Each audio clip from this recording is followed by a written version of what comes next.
கிறிஸ்தவர்களே, நாம் ரட்சிக்கப்பட்டு வந்த பிறகு நம்முடைய வாழ்க்கை மாறுகிறது. நம்முடைய பழைய வாழ்க்கை அழிந்து போகிறது. எல்லாம் புதிதாகிவிட்டது. இந்த புதிதான வாழ்க்கையிலே துன்பங்களை விட இன்பங்கள் தான் அதிகம்.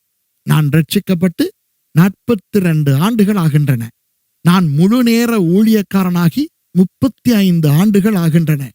ஆகவே ஓரளவு எனக்கு கிறிஸ்தவனாய் வாழ்ந்து ஊழியக்காரனாய் வாழ்ந்து அனுபவம் இருக்கிறது.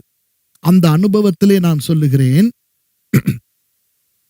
கிறிஸ்தவர்களுக்கு, ஊழியக்காரர்களுக்கு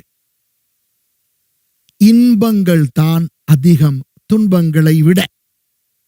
என்னுடைய வாழ்க்கையை நீங்கள் பார்த்தால், ரட்சிக்கப்பட்ட ஆரம்பத்திலேயே உபத்திரவத்தை அனுபவித்தவன் நான். ஊழியத்திலே எத்தனையோ உபத்திரவங்களை அனுபவித்தவன் நான். அப்படி இருந்தும் நான் சொல்லுகிறேன், என் 42 ஆண்டு கால கிறிஸ்தவம், என் 35 ஆண்டு கால ஊழியம் எனக்கு கற்றுக் கொடுத்தது என்னவென்றால், கிறிஸ்தவமும் ஊழியமும் அதிகமான இன்பங்களைத்தான் தருகின்றன துன்பங்களை விட. ஆனால் இன்று அநேக கிறிஸ்தவர்களுக்கு அப்படி ஒரு உணர்வு வரமாட்டேன் என்கிறதே. எத்தனையோ ஊழியக்காரர்கள் தாங்கள் ஊழியத்துக்கு வந்து கஷ்டம்தான் அதிகமாய் படுகிறோம் என்றல்லவா எண்ணுகிறார்கள்.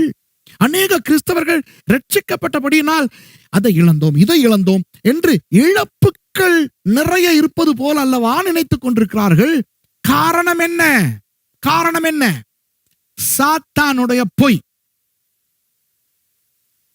நானும் ஊழியத்துக்கு வர முன்பு தொழில்கள் செய்தவன் தான், பணம் சம்பாதித்தவன் தான், புகழ் சம்பாதித்தவன் தான்.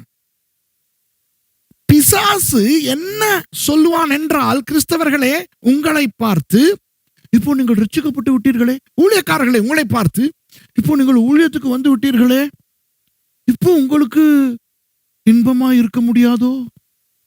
இப்போ உங்களுக்கு அது இல்லையோ இது இல்லையோ எல்லாம் இல்லாமல் போய்விடுமோ?